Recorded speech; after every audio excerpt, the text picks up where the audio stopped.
tips for hosting a successful workshop. This is a little picture that you can kind of see in the background. That's actually a photo from the property tax workshop that I just did. But be super specific on the topic of the event, right? Like you have to let people know exactly what it's about. That's why it's not called first time home seller workshop or home selling workshop, right? What exactly are they going to get out of it?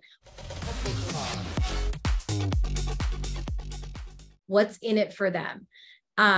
Make a boring topic fun, right? Like we did wine and charcuterie boards and stuff. And I was like, we're going to have wine. You know what I mean? Because taxes suck to talk about, right? And we like literally took that angle with our marketing. It helps you attract the people that are going to want to work with you in the future too, right? Like I'm not saying you have to incorporate alcohol and everything, but just make it sound fun, right? Like attack it. Like, nobody wants to hang out and talk about property taxes on a Thursday night, but you know what? We're going to have fun with it. Yeah. Partner with a professional contact to share cost and expand your audience. That's the key piece, right? You don't want your lender in there to just pay for half of it. I mean, that's great if they pay for half of it.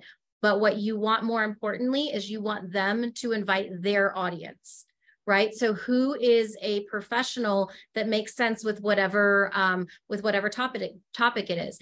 Maybe if it's a home selling workshop, you invite your staging company and they talk about some ways to stage their home, but they also invite their entire database, right? Because that helps get people into your funnel. It expands your reach and your audience. Invite.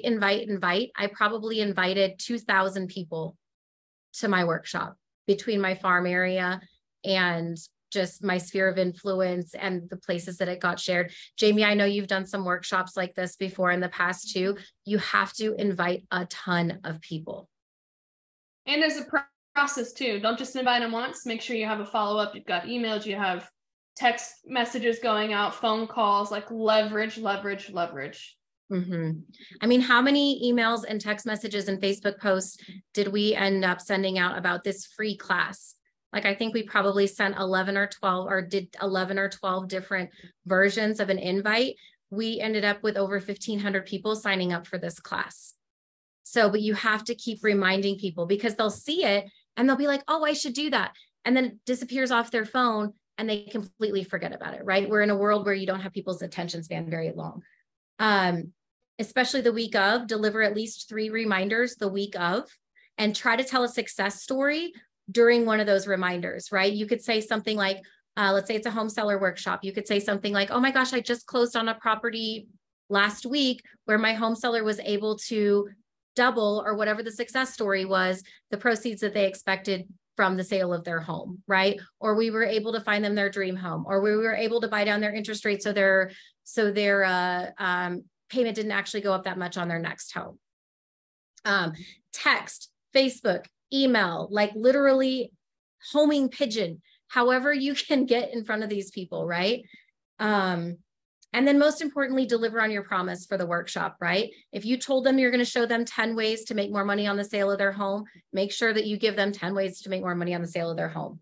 And then add to the database. These workshops, these are not always going to turn into immediate business, but you have to add them to your database. That's what you're doing, is you're buying their participation in your database with these free workshops, right? So you're going to continue to share valuable information. You're going to continue to use momentum, right? To deliver valuable information to them once or twice a month. And then when they're ready, then they call you,